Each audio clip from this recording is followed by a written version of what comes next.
بسم اللہ الرحمن الرحیم۔ السلام علیکم۔ میں آج آپ کے لیے انتہائی خوفناک اور سنسنی خیز کہانی لے کر حاضر ہوں۔ سامنے خاردار جھاڑیاں بھی موجود تھیں۔ یہ سائٹ انتہائی خوفناک منظر پیش کر رہی تھی۔ اس سائٹ پر کوئی حد نہیں تھی اور سامنے گھنے جنگلات صاف نظر آ رہے تھے۔ درمیان میں صرف ایک بار تھی جسے آسانی سے پھلانگ کر گزرا جا سکتا تھا۔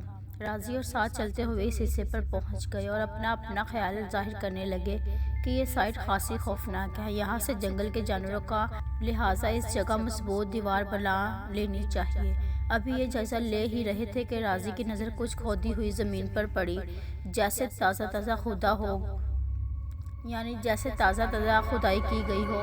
دونوں جب اس جانب بڑھے تو حیرت سے آنکھیں کھلی کی کھلی رہ گئی، زبان حلق میں رہ گئی، سب گونگے ہو کر رہ گئے۔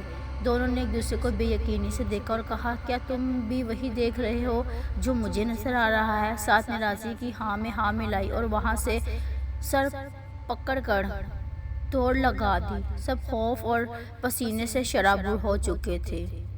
دونوں ہانپتے کانپتے گھر کے اندر داخل ہوئے تو پسینے سے شرابور ہو چکے تھے۔ سرمد آگا کے پوچھنے پر راضی نے بتایا کہ وہ چلتے ہوئے فارم ہاؤس کی پچھلی سائٹ پر نکل گئے تھے۔ ہم نے دیکھا کہ پچھلی سائٹ پر دیوار نہیں، صرف بار لگی ہوئی تھی اور وہاں سے جنگلی جانوروں کے آ جانے کا خطرہ بھی ہے۔ پھر ہماری نظر ایک ایسی جگہ پر پڑی جہاں زمین کو تازہ کھودا گیا ہو۔ ہم وہاں تک پہنچ تو گئے اور دیکھا وہ 4 قبریں کھودی ہوئی تھیں اور ان پر لکھا ہوا تھا۔ ان پر ہم چاروں کے نام لکھے ہوئے تھے۔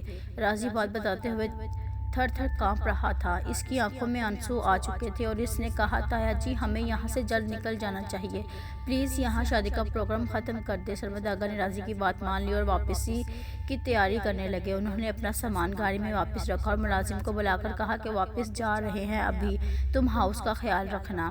ملازم نے کہا، جیسے آپ کی مرضی۔ ویسے شادی کب تک ہے؟ سب لوگ کب تک پہنچ جائیں گے؟ سرمد آگا نے کہا، یہ جگہ کافی دور ہے اور ہم یہاں شادی نہیں کر سکتے۔ صابر پرسرار ہنسا اور کہا، مگر سر یہاں تو تیاریاں مکمل ہیں۔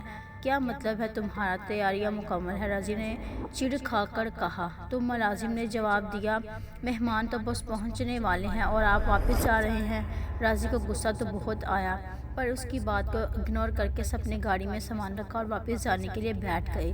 گاڑی گیٹ سے باہر نکلی ہی تھی کہ سامنے سے وہی عورت آئی جس نے ہاتھ میں دودھ سے بھری ہوئی بالٹی اٹھا رکھی تھی اور وہ گاڑی کے بالکل سامنے آ کھڑی ہوئی اور سب کی آنکھوں میں غصے سے دیکھنے لگی اور کہا، شادی تو یہیں ہوگی، اور کہکہا لگاتی ہوئی ہاؤس کے اندر چلی گئی۔ سرمد آگا سب سے زیادہ پریشان تھے، یہاں کس طرح پتہ چلا کہ ہم شادی کی نیت سے آئے تھے؟ اتنا کہنا تھا کہ عورت کا گاڑی رک گئی اور لاکھ چاہنے کے باوجود گاڑی دوبارہ سٹارٹ نہ ہو سکی، پیٹرول بھی ختم ہونے کو تھا۔ سرمد آگا نے صابر کو بلایا اور پوچھا، یہ عورت کون ہے جو ابھی اندر گئی ہے؟ صابر نے لا علمی سے کہا، یا صاحب یہاں ہم ملازمین کے علاوہ کوئی بھی نہیں آتا، کئی سالوں بعد تو یہاں کی صفائی ہوئی ہے، ہم کبھی کبھی اپنے گھر والوں کو لے آتے ہیں مگر وہ بھی چند دنوں کے لیے۔ اچھا یہ بتاؤ پیٹرول کا کیا ہوگا، یہاں سے مل جائے گا کہ نہیں؟ اور کوئی گاڑی مکینک ہے نظر میں؟ صابر نے کہا، میں ابھی فون کر کے پیٹرول کا کین منگوا دیتا ہوں۔ راضی یکدم بولا، کیا تمہارا فون یہاں کام کرتا ہے؟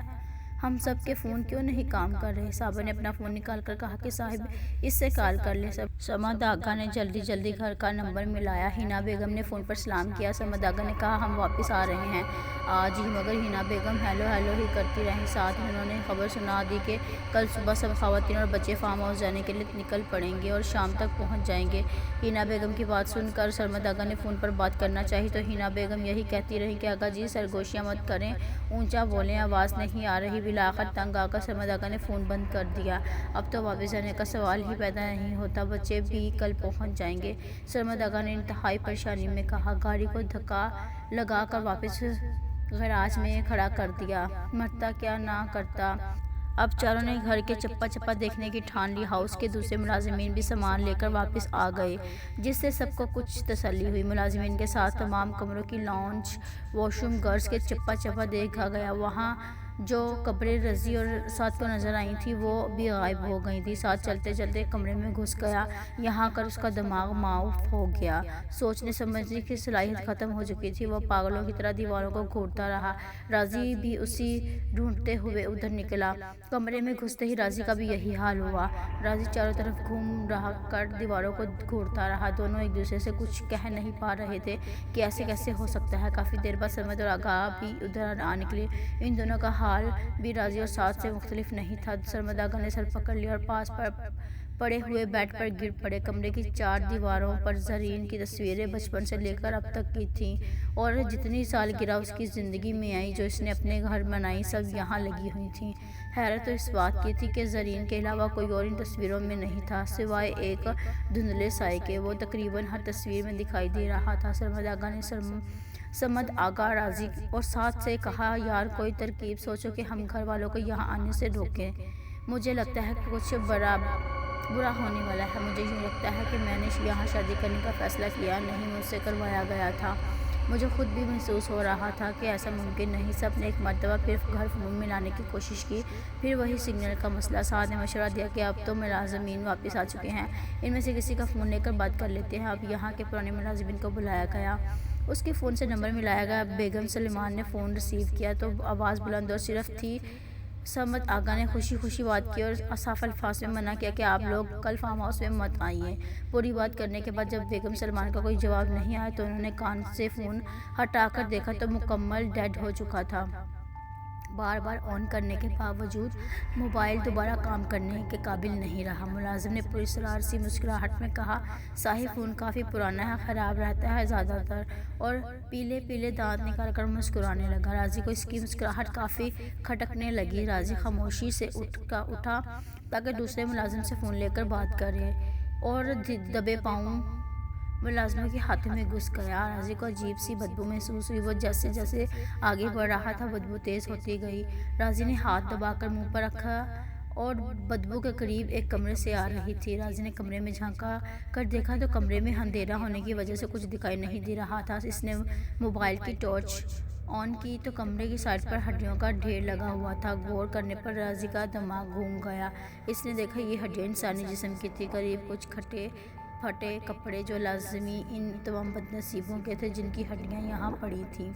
راضی نے جلد 2-4 تصویریں کھینچ لی اور راضی بھاگتا ہوا واپس اپنے کمرے میں پہنچا تو وہی ملازم اسے دیکھ کر کہکہ لگا کر ہنسا اور واپس چلا گیا۔ راضی نے تمام ماجرا سب کو سنایا اور کہا، تایا جی ہم مکمل پھنس چکے ہیں۔ بجائے اس کے کہ ہم بے بسی کی موت پڑیں، ڈٹ کر مقابلہ کرنا ہے اور کیسے کرنا ہے ہم یہ سوچنا پڑے گا۔ اس نے موبائل سے کھینچی ہوئی تصویر سے سب کو دکھائی تو راضی چاروں کی سیٹی گم ہو گئی۔ انہوں نے دیکھا پہلی تصویر میں ہڈیوں کے ڈھیر کے پاس کوئی عورت بیٹھی ہوئی تھی، اس کے منہ میں بھی ہڈی تھی۔ دوسری تصویر میں وہ ڈر کر دیوار کے ساتھ ایسے چپکی ہوئی تھی کہ اس کی ٹانگیں زمین سے تقریباً 2 فٹ اونچی تھیں اور اس کے منہ کے ساتھ خون لگا ہوا تھا۔ راضی نے کہا، اگر مجھے معلوم ہوتا تو میں شاید اس طرف رخ بھی نہیں کرتا، اور میں پورے یقین سے کہہ سکتا ہوں کہ یہ تمام ملازمین بھی انسانوں کے روپ میں جن ہی ہیں۔ راضی کی یہ بات سن کر سب نے اتفاق کیا۔ سعد کے آنسو خوف و ہراس سے لگاتار نکلنا شروع ہو گئے۔ جیسے جیسے رات قریب آتی گئی سب کی بے چینی بڑھنے لگی کہ صبح سب لوگ آئیں گے تو کیسے سنبھالنے پائیں گے ان کو۔ اتنے میں صابر خانہ لے کر پہنچ گیا۔ چاروں نے صابر کا سر سے تک جائزہ لیا۔ چاروں نے یہ بھی محسوس کیا کہ صابر زیادہ تر خاموش ہی رہتا ہے۔ ٹھنڈ اور دن بھر کی تھکن سے بھوک کافی محسوس ہو رہی تھی۔ کھانے میں دال اور تندور کی روٹیاں پکی ہوئی تھیں۔ سعد نے کہا کہ یہاں تندور بھی ہے، حیرت ہے ہمیں نظر کیوں نہیں آیا۔ صابر نے مسکرا کر کہا، فارم ہاؤس سے باہر نکل کر تھوڑا گھومیں پھریں، آپ کو نظر آ جائے گا۔ سب کو شاید بھوک محسوس ہو رہی تھی اور کھانا کھانے لگے۔ راضی کو کھانا کھانے کے دوران منہ میں کوئی سخت چیز محسوس ہوئی تو ہڈی تھی۔ اس نے بے دھیانی سے ہڈی کو پلیٹ کی سائڈ پر رکھ دیا۔ اچانک سمد آغا کی نظر پڑی تو وہ انسانی ہاتھ کی انگلی کی ہڈی تھی۔ انہوں نے ہڈی کا بغور جائزہ لیا اور یکدم کھانے سے ہاتھ روک دیا۔ باقی تینوں بھی سمجھ چکے تھے کہ انہیں انسانی گوشت کھانے کو دے دیا گیا ہے۔ سمد آغا غصے کی حالت میں کھڑے ہوئے اور کہا کہ صابر کی خبر لینی چاہیے۔ انہوں نے صابر کو آواز دی لیکن وہ واپس نہیں آیا۔ چاروں ایک ساتھ پر عزم ارادے سے اٹھے کہ اس طرح سے سسک کر نہیں مرنا۔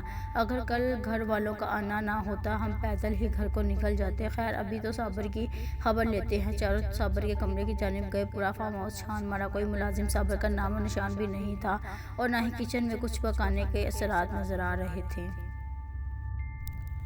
I hope you like this video. Please like, share and subscribe to my channel and don't forget the press bell icon.